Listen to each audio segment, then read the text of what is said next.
Bonjour chers amis internautes d'Actuvision. C'est le docteur Oumar Konaté, médecin généraliste, médecin du travail, directeur de la clinique médicale Cœur Marie, qui va aujourd'hui essayer de vous entretenir sur un sujet d'actualité. Donc je veux parler aujourd'hui de la COVID-19. Donc on va commencer par sa définition. Donc c'est une maladie virale, provoquée par un virus. Donc et ce virus s'appelle le coronavirus. Donc coronavirus en forme de couronne, donc virus comme tous les virus. Donc le Covid affecte les individus donc de différentes manières. La plupart donc des personnes infectées donc ont des formes qui sont dites légères ou bien des formes moins graves. Rare qu'on ait des formes donc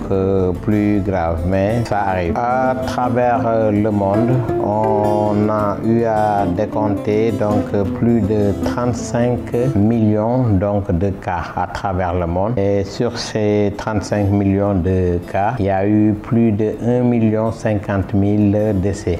Au Sénégal, on est chanceux parce que on est à peu près à 15 000 cas qui ont été dénombrés, et sur ces 15 000, on a environ 312 donc décès. Les manifestations, on va parler de manifestations plus fréquentes qu'on rencontre beaucoup plus et de manifestations moins fréquentes. Donc les symptômes les plus fréquents sont la fièvre. Donc cette fièvre, elle est d'intensité variable. Donc elle peut être de 38 degrés, et peut aller jusqu'à 39, parfois 39 degrés 5. Rarement on atteint donc les 40 degrés. Cette fièvre s'accompagne en général d'une toux sèche. Une toux sèche, mais également d'une altération de l'état général, forme d'une asthénie.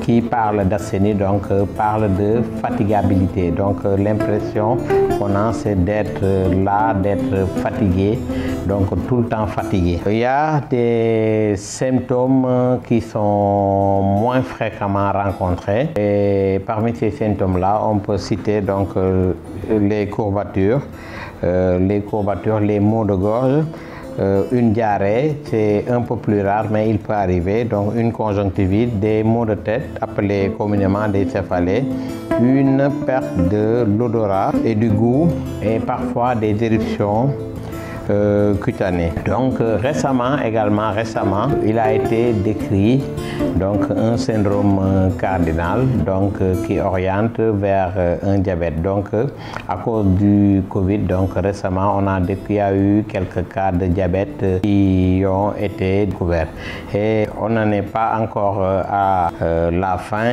parce que c'est au fur et à mesure que la pandémie avance, c'est au fur et à mesure que donc le virus va faire ses apparitions, va faire ses mutations, et ces mutations vont faire apparaître d'autres signes. Et récemment, donc je vous le dis, il y a eu quelques cas de diabète donc qui ont été découverts. Donc tout à l'heure, on parlait de formes graves. Les formes graves, c'est beaucoup plus chez des sujets âgés. Mais chez des sujets qui ont d'autres maladies. Donc dans ce cas-là, on parle de comorbidité. Comorbidité, c'est-à-dire c'est 2 ou 3 maladies ou bien plus donc qui se mettent ensemble et qui touchent donc l'individu. Et parmi ces maladies chez qui les formes graves apparaissent, on peut citer l'insuffisance respiratoire, l'insuffisance rénale, ça peut être aiguë comme chronique, l'insuffisance cardiaque, les sujets obèses, hein, donc même si c'est un sujet jeune, donc si le sujet est obèse, attention, la forme grave donc les touche beaucoup plus fréquemment. Les sujets, les asthmatiques, les porteurs d'une dyslipidémie, les cancéreux, les asthmatiques, donc tout ça, ce sont des sujets donc qui ont une baisse donc de l'immunité, les diabétiques, hein, les femmes qui font la dépigmentation artificielle. Donc tous ces sujets-là donc sont des sujets chez qui il peut se développer donc une forme grave, fait que le sujet donc doit être admis donc en réanimation. Donc pour ces formes graves, en général, ça peut se manifester par une détresse respiratoire, une insuffisance cardiaque. On peut même aller jusqu'à l'apparition donc d'un coma avec donc ces différents stades. L'évolution, ça peut être favorable, on récupère l'individu, c'est assez rare, comme l'évolution donc peut se faire donc vers le décès. Donc après les manifestations, on va parler un tout petit peu de traitement. Et parmi ces traitements-là, on peut citer donc le vaccin. Là, on est à l'essai, donc les gens nous donnent rendez-vous soit en 2022 ou bien 2023 au minimum.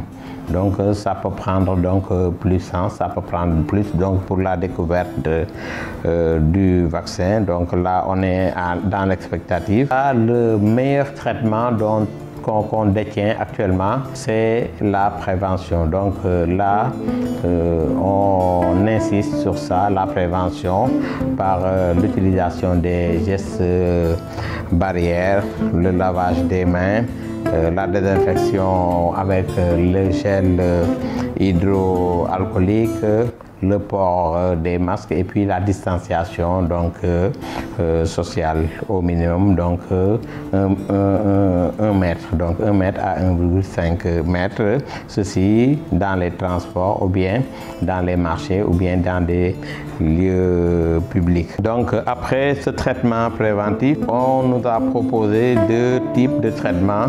L'association hydroxychloroquine azithromycine, bon, selon certaines études en France, au Sénégal, a fait ses preuves. Bon, il y a beaucoup de polémiques par rapport à ça. Donc, pour le moment, les choses donc sont en étude. Les preuves formelles donc pourront être déterminées d'ici quelques temps et ça va pas prendre du temps, je l'espère. D'autres types de traitements ont été proposés. Ce sont les antiviraux, des antiviraux, mais jusque-là également, aucune preuve de leur efficacité donc n'a été apportée. Donc jusque-là, ce sont des médicaments qui coûtent assez cher, Donc là, on peut parler d'une guerre des laboratoires. Pour le moment, donc, on est en l'expectative. Donc pour aujourd'hui, ce que j'avais donc à vous apporter par rapport donc à cette maladie qui est la COVID-19. Donc je termine en remerciant mes techniciens, mes caméramans et plus particulièrement le directeur d'Activision, Monsieur Lamine Fall. Je profite de cette occasion pour souhaiter un très bon Magal à nos amis mourides et plus particulièrement au doyen de la clinique, le docteur Diakhaté. Lui, c'est mon grand frère, donc docteur Bon Magal. Également le docteur Moustapha Touré, qui est un fervent mouride, hein? Moustapha Touré, la famille, donc je souhaite à tout le monde donc un très bon Magal. Je m'arrête là, donc au revoir et à la prochaine pour une autre émission. Merci.